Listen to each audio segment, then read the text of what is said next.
Right, so good afternoon, everyone. Absolutely delighted to welcome Rob back to talk to the second years. Rob, I think, first spoke about a year ago, 18 months ago, to some final year students. And oh boy, did he turn certainly one student around. And I was delighted to see that student on LinkedIn this week.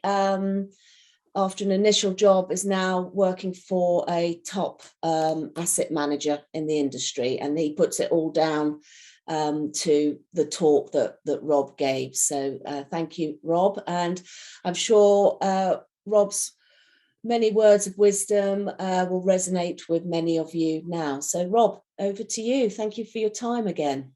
No, thanks, Elaine. Love the opportunity to speak to the graduates, the students. I'm just here to help and share my experience and my knowledge and my journey. And like Elaine said, really, if there's just one person in the room today that this creates a spark for and allows you to go on a journey, then that's an amazing use of my time, and that's really what I'm hoping for. I'm really hoping that you listen to the amazing opportunities that there are out there in the industry, and understand that sky's the limit in the world of property, real estate, irrespective of your background, irrespective of your journey, irrespective of where you come from, irrespective of the route that you're taking. The property world is a beautiful place. Just by a show of hands, even though I can't see anyone, do any of you know me? Have any of you heard of me, seen me on the socials? If I don't see anything or any hand raises, I'm assuming that that's a no to everyone. Well, they're trying to find the hand. Where is the hand actually? Oh, reactions, isn't it? Reactions, yeah. Right. Right. They need to link in with you, Rob. We'll share the details afterwards. Great. So Brett, everyone's a no, and Brett has told us he's a no. That's good. So it means I can tell you story, journey from the beginning without anyone knowing anything, which is even better. So my quick story is that I come from an immigrant family. My ancestors were from Poland and parts of Russia, Lithuania. And growing up, I came from a family that didn't have any money and no education. And at the age of 7, my parents would have made it very clear that anything I want to do in life, I have to go out there and work for. Thus, I would have done paper rounds, wash cars, cut lawns, whatever I had to do to earn some pocket money, because if I wasn't going to do that, my parents weren't going to be able to provide, yes, a roof over my head, morals and values on life and food. Outside of that, it was all going to be down to me. At the age of 11, I went to a school in Camden, which in the 80s was an inner city slum. I don't know if any of you have been to Camden, been to the market. You can use your hand signals, just so I know what. Matt, Patrick, great. Tom, so you've all been to Camden, the market, most of you, great. So what it looks like today, I would say it's an area that's gone through gentrification, regeneration. It's actually a great real estate property, both residential, commercial and social concept that you could do a great thesis on and study on. In my building surveying degree, I actually did the regeneration in East Manchester.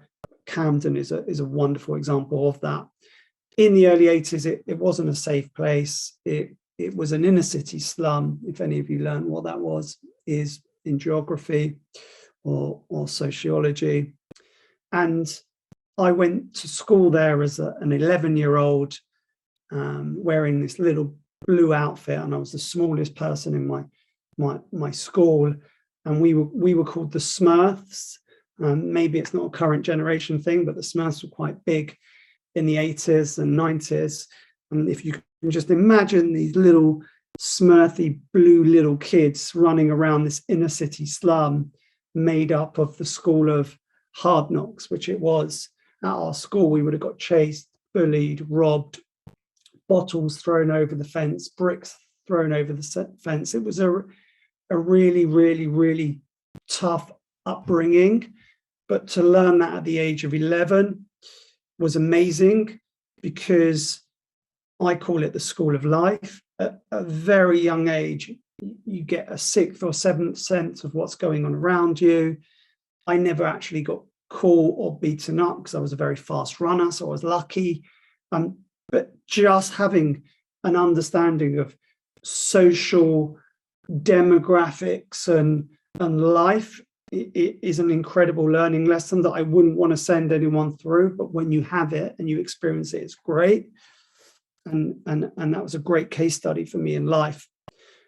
At the age of 15, 16, I got the opportunity to do a summer intern during my A-levels from school, and I got to work in a property company in Wembley. I'm sure you all know Wembley, near the stadium.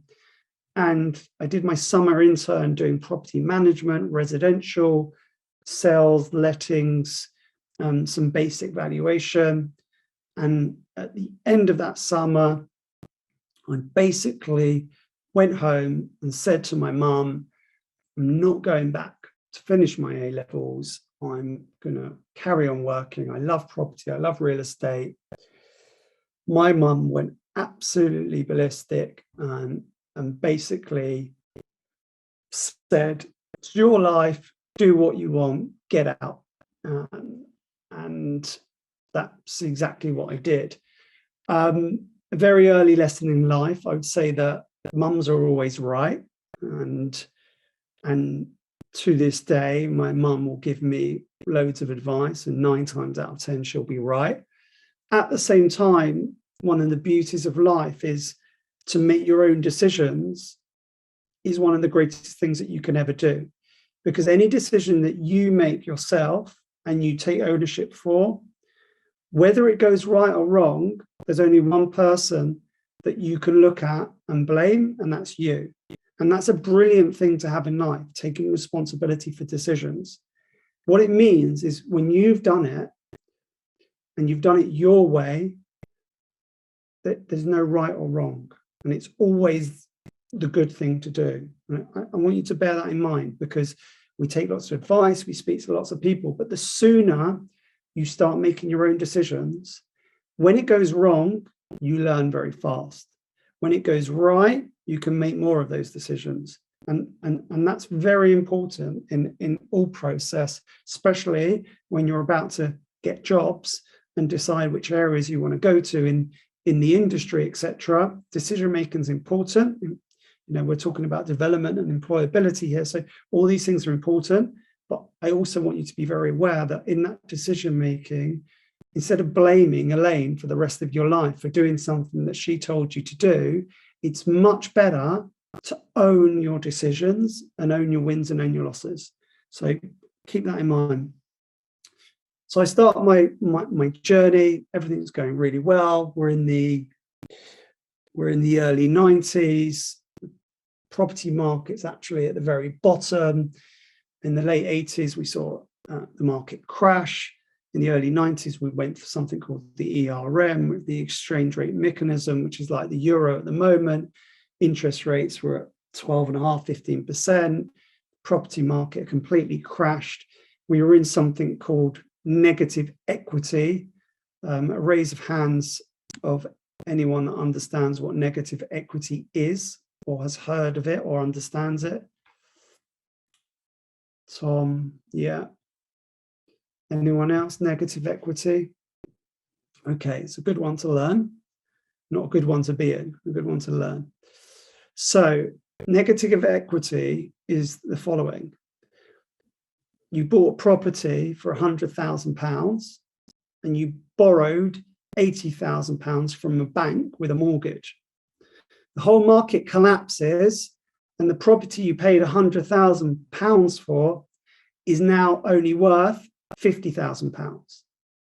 But you owe the bank £80,000. So you have negative equity of £30,000. You've got a loss on the property. You owe the bank more money than the property is worth. And literally, that's what half the country found themselves in, because the market had collapsed. So a crazy market to be in. No one's lending. Everything is being repossessed and sold off by the banks. I was doing all the repossessions back then. It was a horrible, horrible market to be in and learn your trade. But again, an incredible market to learn your trade. I didn't know any different. So I learned the worst position that I've ever faced in my near 30 years in the industry in the first 2 years of working. Just the whole dynamics was fascinating. So we get through that. I mean, I was doing repossessions for houses in London for £70,000. I mean, you know, wherever you live in this country, like, you know, £70,000 is a huge amount of money. At the same time, you're never getting a house in London for £70,000 in a million years. That house now, it's probably gone up tenfold, you know, or even more. It could even be £1 million. You couldn't give it away for love nor money at £70,000 in those days. So it's a great market to work in. I did really well in the sense that the market started recovering slowly. I was doing sales, I was doing lettings. It was just good for me. One day I meet this guy, named John, an Irish guy, managing a few of his properties. Turns around and he says, "Rob, what are you doing with your life?" And I'm thinking, it's like none of your business. What's it got to do with you? And he goes, "No, seriously, Rob, what are you doing with your life?" And it's like, "Well, I'm doing really well here and really like my job. I'm independent." He goes, No. He goes, "You need a career." He goes, "You need to become a chartered surveyor." I don't even think I knew what a chartered surveyor was then. And I go back home and I said to Mum, I said, "Mum, met this guy today, says I need to become a chartered surveyor." 24 hours later, like any great mum, she'd phoned up every university in the country and said, "Right, there are two places, universities available. One is Westminster. The other is, I can't remember the other one, in South London." She goes, "You can start in September." So I go along to my company. I say, "Can you sponsor me? It's a 5-year building surveying degree, part-time. I want to become a chartered surveyor." So I get accepted and away I go down the route that you're in now. So you're all year 2. I had to go through 5 years of the beautiful journey of university, doing a brilliant property degree. Probably not as good as your one, with not as good a infrastructure as you're going through. And so that part of my life was super challenging. Why?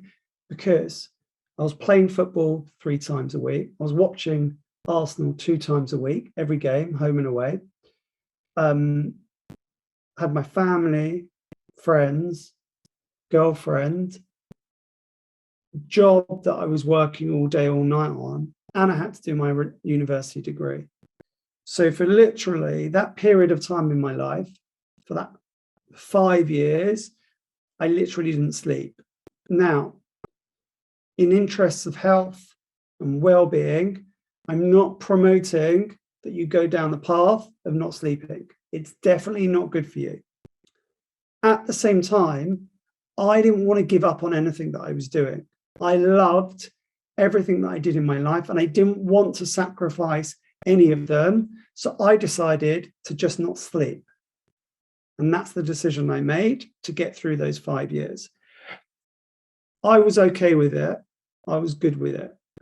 Again, it's not for everyone. Some people have to have their sleep, and very difficult to do anything, function if you're not sleeping, but I managed to do it.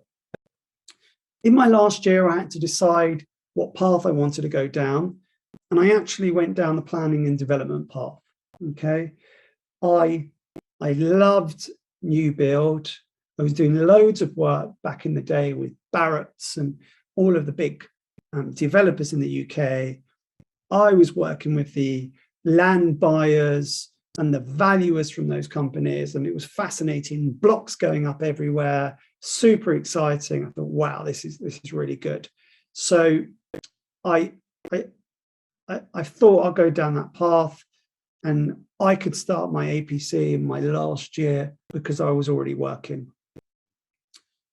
Then I kind of had a moment in life where I was doing really well at work. Everything was great. And I thought, you know what? I'm working for a small company in Wembley. What opportunities do I have in the world? And I thought, I'm going to see if I can work for one of the big boys, CBRE, Knight Frank, Cushman, and so on. So I'm coming to the end of my degree, and I'm going to share this with you. I was, and probably still am to this day, the worst student in the world. Okay. I know this is terrible to tell you when you're such hardworking, and Elaine has such high hopes for all of you, and you're the superstars of the future. And so everyone should close their ears now. But I was a terrible student. My grades were terrible. I literally go into my last year and doing my thesis. I had to get 50% in my thesis just to get a 2-2 in my building surveying degree. I mean, I was as bad as it gets. And by some miracle, I got 50% in that, which was my regeneration program in Manchester. And to this day, I think the University of University gave me that just so I could get a 2-2. I'm convinced by it. I'm convinced when they were reviewing that work, they said, we feel sorry for Rob. Let's just get him over the line with his 2-2.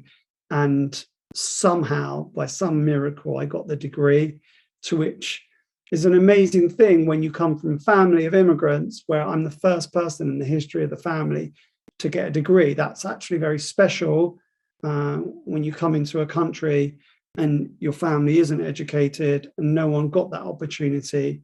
You know, that's a big, proud moment, to which, you know, getting that reward and being with your parents on graduation day is incredibly special. So finishing the degree, starting the APC, I knock on the doors of all the big boys. I beg and I beg and I beg. I say, literally, I'll work for free. Just give me an opportunity. And I managed to get a breakthrough at CBRE. And again, I got a breakthrough because I was so persistent and I was so annoying. And I literally turned up at their offices and hunted down the directors and just said, can you speak to me for 10 minutes? I beg you, just speak to me for 10 minutes. And when I got to speak to a few of them, I said, just give me a chance to prove that I'm worth it. Just give me a chance. I'll literally work for free. I begged and begged and begged. I said, I'll take any role, any position. I don't care what it is. And just by chance, I got a job in valuation. And then my career began. A little while later, I qualified as a chartered surveyor at CBRE, which is one of the most proudest moments of my life. And I want to share with everyone in the room here. I don't know how many of you are planning to do your APC and become a chartered surveyor. Maybe a raise of hands so I get an understanding. So that's Jonathan, yes. Henry's a yes. Paul's a yes. Sam, Max, Paul, Ryan. Okay, Patrick's pretty much everyone. Tom, Daniel. So pretty much all of you. What I'd say is the following. I'd say getting your qualification and becoming chartered is your safety net to life and a career and opportunities anywhere in the world. So in a minute, I'm going to tell you about my next part of my journey, going to work at CBRE in Europe and in Spain and in Portugal and so on. But I just want you to understand, for those that didn't say yes, Jacob, Hero, Veronica, Imi, just want you to understand that by getting the qualification and being chartered allows you to go to any major company across planet Earth and have the opportunity to get a very good job and be well paid. Doesn't mean you're going to like that job. Doesn't mean you're going to like the path, but it does give you the opportunity to get a well-paid job in an important company anywhere in the world because you've got that qualification. So I'd like to throw it out there in the room that think about getting the qualification as a short-term position. So you do this year, you do next year, you get an intern or a graduate position somewhere, and then you get your APC and you target, I don't know, by the age of 25 to get that. Then what you do between 25 and 35, you can do whatever you want. You can gallivant around the world, drink cocktails on beaches for all I care. But having that behind you gives you a security for work and job literally for the rest of your life.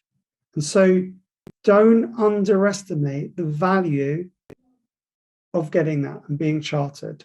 I'd really, really promote, even if you don't love the industry, you don't love the work, you don't love anything about it, having it in your back pocket for a rainy day is great. Because in life, we lose jobs. And in life, we don't have money at certain stages. And you need to have the best opportunity to get another job and to get some money. And a great way to do that is being a chartered surveyor. So just bear that in mind. I get the luck and the opportunity to go to Spain at CBRE. I learned Spanish, actually. I learned French. I become fluent in Spanish. And I get this dream role at CBRE doing pan-European valuations, actually going to petrol filling stations, working for ExxonMobil, account at CBRE, which at that moment was the largest company on planet Earth. I'm traveling around Spain, Portugal. I'm actually living the dream. I'm working for CBRE. I've got a European contract at ExxonMobil. I'm traveling through Spain and Portugal, and I'm actually being paid to do this. It's like literally, it's a crazy scenario. You just imagine it: blue skies, hot weather, tapas, sangria, the lot, and I'm just being paid to do that. For me, you couldn't make it up. Like, you really couldn't make it up. It was the dream of the dreams of the dreams. I do very well at CBRE. I create a really good department, really good petrol filling station department on the back of that. And then 16 years ago, set up MJ Group, which is an independent valuation advisory practice. I kind of looked at CBRE and looked at all the things they do well as the largest real estate practice in the world. And I looked at all the things that I thought I could add value, not being a global practice like them. And when you put the two together, you build a brilliant family practice like I currently have today. And that is something really special. I would say that the journey at one of the big firms is brilliant, or any of the firms is brilliant, because you gain the experience. And then for me, doing something myself, I didn't really fit into the corporate structure because I'm very entrepreneurial. I like to grow. I like to develop. I love relationships. And sometimes you have to toe the party line in a corporate structure. And it just really wasn't for me. I reached a stage in my life, in my career, where I just needed to fly. And I didn't want to be restricted in my flying. I just wanted to fly myself. And that led to setting up the business. And I would say that journey's been pretty amazing and very lucky and very fortuitous for me. We now have offices in London, in Spain, Italy, Portugal, and Gibraltar. We value prime and super prime residential assets for the leading banks in planet Earth. We're possibly the leading independent valuers in that space in London and the Southeast, but don't tell everyone, it's a secret. And it's been an incredible journey for me, a very lucky and fortunate one. What I want you to understand, and moving now in a minute onto employability and opportunities, is that there aren't any barriers to entry in 2022 to any industry in any market, specifically real estate. Yes, real estate, especially in the UK, is a very gentleman, white man, old school, bureaucratic industry, for sure. It has been for 100 years. At the same time, if you have a hunger, a desire, and a motivation and an energy, and you want to succeed, without question, it's an industry that has no limits. And that's irrespective of your race, religion, background, whatever you are, wherever you come from. If I can have the journey that I've had in the industry with nothing behind me, with no education, with bad results, with very limited academic skills, I would say, maybe strong social skills or maybe strong soft skills, then I'm convinced that everyone in the room today is far more talented and far more educated and far more knowledgeable than maybe I was or back in the day.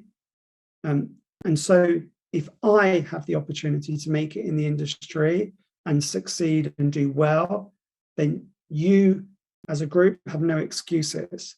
And so what I want to throw to the group and explain to you about your next part of your journey and looking to get summer interns and looking to get your graduate positions, I want to make it clear that there is no pity or feeling sorry for yourselves in the next part of your journey. Whether you have 100, 1,000 interviews, or whether you only have one, this is the real world. And now you're going to be faced with experiences that you might not be used to, that you need to start learning from and being equipped for. I would say the first part of that is failure and understanding and accepting no. You know, what I haven't talked about in huge detail is the summer intern job. I was sat at home for a week with something called the Yellow Pages, and I'm sure there's not one person here, apart from maybe Elaine, that knows what the Yellow Pages is. Like, anyone, maybe you've seen it in a film historically or something. Any raise of hands? Ryan, one person. Imi, Patrick. Okay, a few of you. Well, the Yellow Pages was a book like this big. Right? It was the book of all books. It got left outside your front door because it was so big it couldn't get in through the letterbox. What I did was I sat at home for a week and went through every property company in North London and called them up and said, hello. I had a squeaky voice then, but something like, hello, I'm Rob. I'm looking for a summer job. Do you have one? No, no, no, no, no, no, no, no, no, no, no. I think 2 companies said, oh, come in and we'll see. One offered me £20 a week. I think the other offered me £50, and that's the one I took. I did feel at that time I was worth a bit more than £20. And so getting used to no is so important in life. Like, actually enjoying no and it being part of that process in looking for jobs is great. When I took on that first job, the intern position, they gave me 3 folders the same size as the yellow pages, 1,000 properties. They said, phone every property in the book, find out if they want to rent or let their properties. Phone. Hello, Mr., Mrs., whatever. For about 3 months, that's all I'm doing. What that does is it gets you used to no again, and it gets you used to speaking to people in confidence to learn how to communicate. And ultimately, in a bit of a sales role, but everything is about speaking and communicating and relationship driven. You need to learn. What I'm explaining here is I understand from my 30 years of working is that I'm massively limited in my IQ. So I had to develop really strong soft skills and emotional intelligence to make up for what I lacked up here. And that's one of the core messages that I want to share with you today on development and employability. Because I would say your generation, I don't even know what you are, Z, X, new, whatever it is. I would say if you can strengthen your soft skills and your human skills and your communication skills and your empathetic skills, and you be really authentic, you will shine above your peers who have become very robotic and very tick boxing because your perception is that's what the person sitting in front of you wants. And so actually, you've got to go back to how things were 40 years ago to shine and be different. The biggest question I get, so I'm going to save it for you now, so you don't have to answer it. How do I stand out and differentiate from everyone else going for the interview? It's the one we get every time. Now, I'm telling you very clearly that being human, having soft skills, being curious, asking questions. I do charity work, I do community work, I'm part of a leadership program. Everything non-standard. I went through Oxford Brookes and had the greatest lecturer teacher ever in Elaine and Sally. That's all great, which it is. But all the other stuff is the differentiators.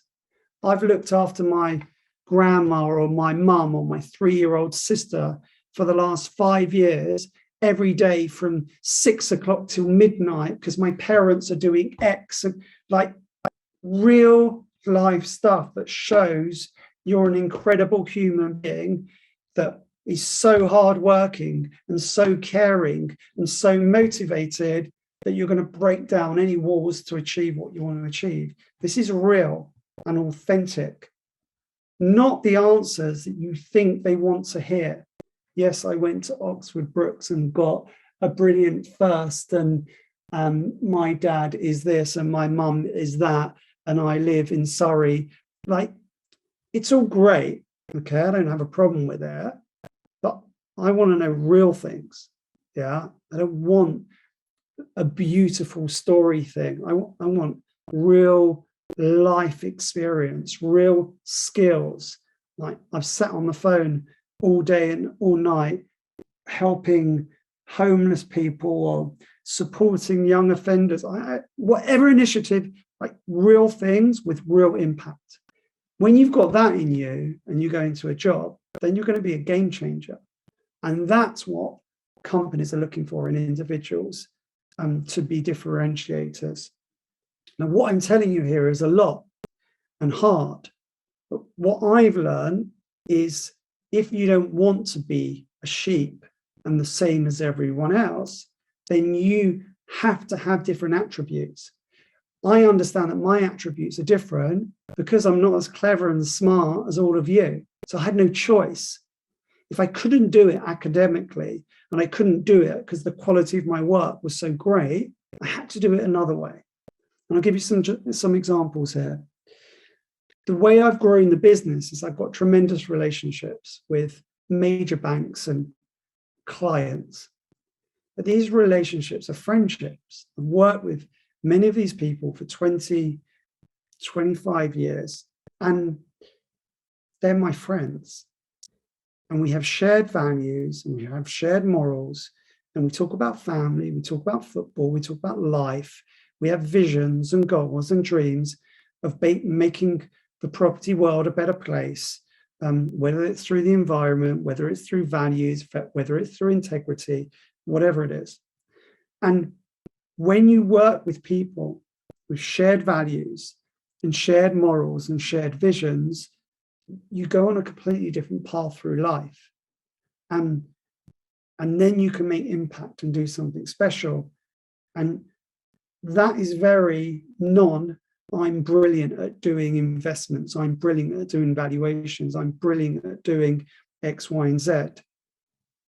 I just happen to be in some specialisms, and I want to focus on that because it goes hand in hand with the job interviews. Specialisms are always important, but for the next 10 years, this is your space, the specialisms. And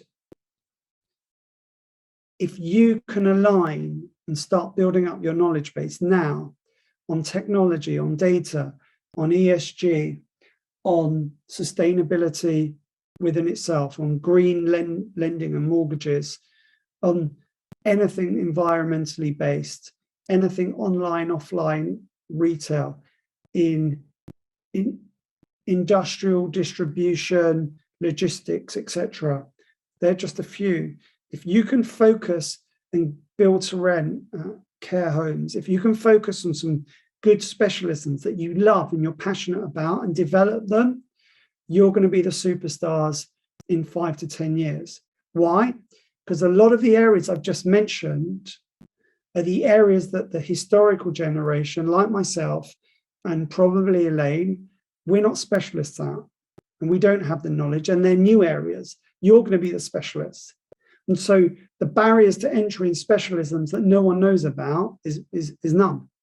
So there are new roles in all the big firms about being the data specialist, the technology specialist, the sustainability specialist. You can be that if that's what you love and you're passionate for. And when you're doing your interviews, show them they're the areas that you're interested in. I love equestrian. I love country homes. I don't care what it is. I love Mickey Mouse. Whatever you want it to be, but let it be authentic and real. I want to share another moment before maybe Elaine can and guide us with some questions. But I had some key moments in my career where certain things happened and the market came calling, and they didn't care whether you were CBRE, Knight Frank, Savills, or Mickey Mouse and Co. They cared that they were working with someone that they trusted, liked, and could rely and depend upon. And that's why I have a business today. And don't underestimate the value of being a good person, trustworthy, authentic, having good ethics and good morals, because there are a lot of good girls and guys out there that want to work with good people for the right reasons. And it's not all Gordon Gekko, greed is good, money, money, money. So just have a different context. And that's really one of the key messages I want to share. Elaine. Great. Thanks very much, Rob. Inspiring as always. Are there any questions? Does anyone have any questions? Either use the chat or unmute yourselves. I suppose, Rob, my question was, some others think, how much do you think of it's luck? Some of it's luck, some of it's judgment, or is it just all tenacity and never saying no and just picking yourself up when the doors slam in your face? I would say the combination of luck and perseverance is everything. I love being punched in the face. I love being knocked out. I love that feeling of being on the floor and saying to myself, what am I going to do now? I'm a wartime general. We've got to be clear here, if you know what that is. When the X hits the fan in the world and it's all going wrong, I absolutely know that's my moment to rise and pull everyone along with me. I've learned over 30 years through Lehman's, through Brexit, through COVID, through .com, through ERM, every situation I've understood that my strength is when the whole world falls apart, I'm the one that says, we're not giving up here, all in, let's keep pushing. So the combination of perseverance and luck and opportunity is everything. What I would say is the more doors you open, the more luck and opportunity will come your way. So because I opened 1 million doors, it gave me more chance of being lucky.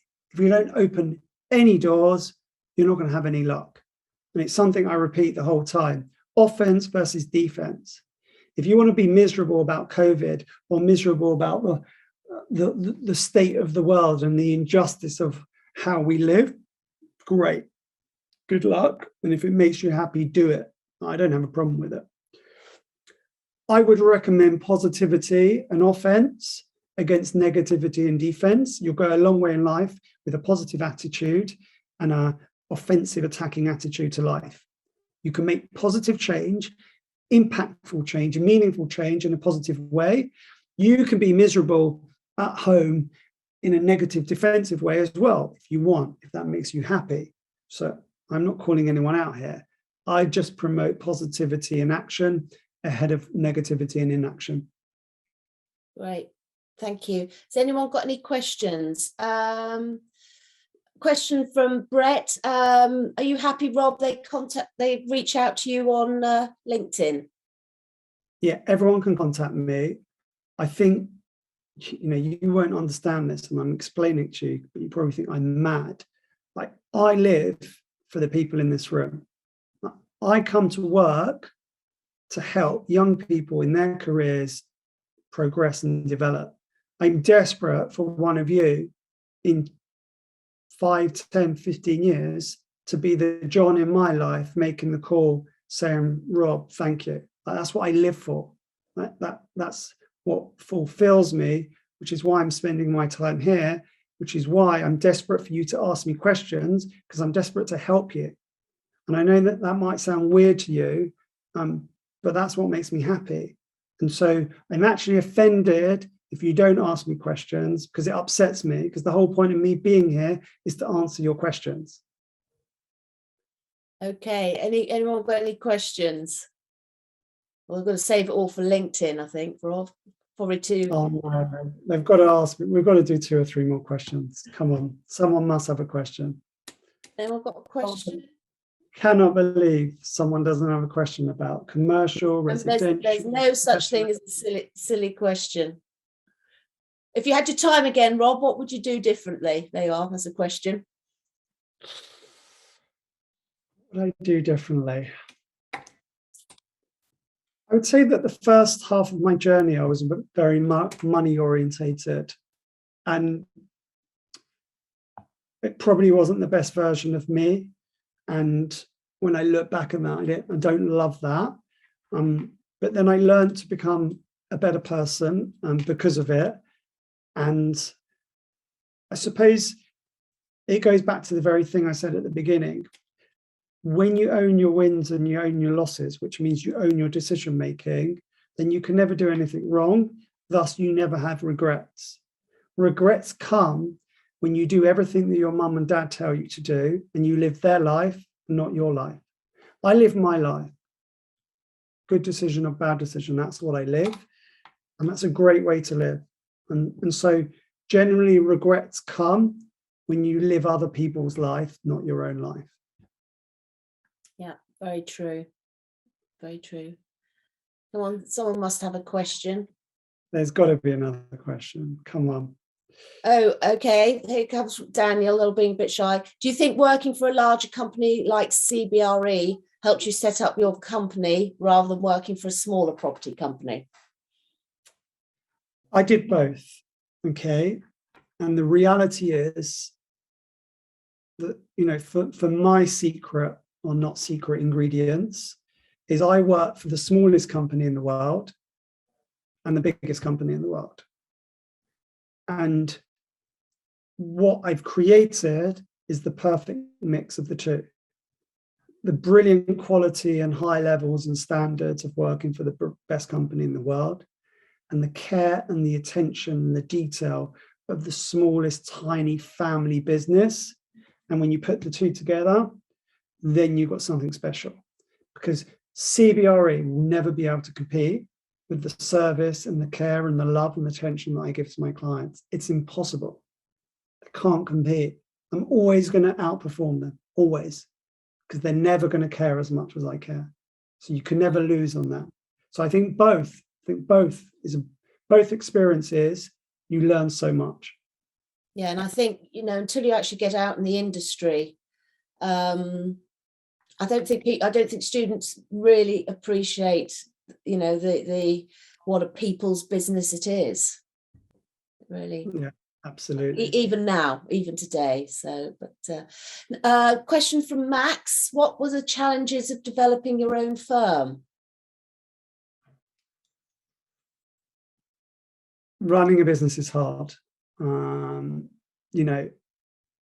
It's easy now, having worked 14 hours a day, 6 days a week, for 30 years, having 100,000 hours in the industry, being a specialist in one of the top in all of Europe in prime, super prime. It's easy to understand how it's happened and why, with all of that luck and perseverance. But running your own business is a really lonely life and lonely existence. And you've really got to be mentally strong and determined to get through that, because I think 90% of businesses fail in the first 10 years of operating, and then another 50% of the ones after that fail. Like the chances of succeeding in a business is so small. So you've got to be made of a lot of luck, a lot of perseverance, but mentally you've got to be strong. It's just so lonely. Why? I run a business now. We've got 35 members, probably a larger family of 100 people, partners and kids, and you're responsible for their lives. So when COVID kicks in or there's a problem, it's all on you. And when it's all on you, that's a major responsibility. You're working for them. I work for the team, not the other way around. It's on my head when it all goes wrong and affects their lives. That's the most rewarding journey in the world, like it would be if all 15 of you call me up in 5-10 years to tell me what you've done. That's rewarding for me. But it's a lonely, hard journey. I don't mind the loneliness and the suffering. It's one of my theses in life. I think it sounds a bit warped, but the more you suffer, the more you learn, the more you grow, and the more opportunity you have. The less you suffer, the less you understand, the less you learn, and the harder it is for growth and development. I actually promote failure and suffering, but maybe not suffering from a physical or mental, but just having losses. I promote that massively, and it's the best way to develop and learn. When you run your own business and you face a crisis, it's sink or swim. Either the business is collapsing or it's surviving, and you got to do something about it. Yeah. Those moments I love, but they're the scariest moments in the world. And I suppose it's going from, you've got the regular paycheck at the end of the month, you can pay all the bills and everything, to suddenly, jumping, you've got a clean sheet and you've got to go out there and build the work. You know what? It sounds super sexy and fun to be an entrepreneur and run a business. And to a degree it is. Let's just be clear. It's better to be number 180 at CBRE than be number one of Smith and Co. that goes bankrupt after a year. Like, if you're not made for that, you've got to understand what you bring to the table and what you were put here to do, and then know where you should be, not the perception, the illusion of, great, this is my business, I'm, everything's great, I'm an entrepreneur. That's not for everyone. So I shouldn't glorify it, because very few people can succeed at it. You've got to know you've got the right attributes for it. It's much better to be a really good person at CBRE if you know you don't have potential resilience and strength to go on a very lonely journey. Yeah. And final question from Jonathan. I think it's a great one. Well done, Jonathan. How do you learn not to fear failure? Oh, that's one of my favorite questions. It really is one of the most beautiful questions. I love it so much. I'm going to go a bit deeper and darker here. I think with failure, you've got to have a perspective and a context of life, okay? And to evaluate fear and failure, you need to know what the alternative or what the result or the repercussion would be of that. So I've done a lot of studies on the Holocaust, and there's an amazing book called Man's Search for Meaning. I strongly recommend it. I reckon it's probably one of the top 3 books of all time, that you would see that anyone that's done anything in life would have read. And the learning from that book by Viktor Frankl is that where you've got a purpose and a meaning in life, you'll get through any situation you're faced with. And fear dissipates when there's something greater and more purposeful and meaningful in the path and the vision and the journey you're on, because you're overcoming and you'll supersede it. And so, bar something happening to one of my parents, a sickness or an illness, or to me or my family, everything else in context or being relative, I could have been in a concentration camp in the Holocaust, and literally person goes left and they're in a gas chamber, person goes right and they have a minimal chance of surviving. Like, when you put life in a context of life and death, and then you understand health and no health, everything beyond that is just not relevant. And having a perspective on life takes away any fear that you might have of failure and turns all those situations into excitement. I'm super excited about the situation that I might win and I might lose. It's exciting, but you've got to have a context on life. The fact that you might not get the next 100 job interviews and you're scared of that failure, it's irrelevant. You'll get the 101st, and that's what you're excited about. So a bit dark, but it's a great life lesson. Get a context on life. Every bad situation I'm in, I have this anchor that pulls me down and said, big deal, you've just lost a multi-million-pound contract. You have to go out and get another one. It's not going to kill you. You've got to have a perspective on life. Health, family, beyond everything, anything else you can manage. Job, no job, money, no money. It's all manageable. There's only 0.1% of things that really are scary in life, and that's family and health. Beyond that, nothing. Right. Rob, thank you very much. I think, certainly echo everything you've said. And I think, with failure, we come back much, much stronger and better. So absolutely. Okay, Rob, well, thank you very much for your time. As I say, Rob, very much welcome you linking in with him. And thank you very much, Rob, as always, truly inspirational. Have a great weekend, everyone. Look forward to seeing you next year as third years, hopefully in the flesh. And, feel free to reach out. I'll do my best to help. Lovely. Great. Thanks very much, Rob. Take Thank care. you.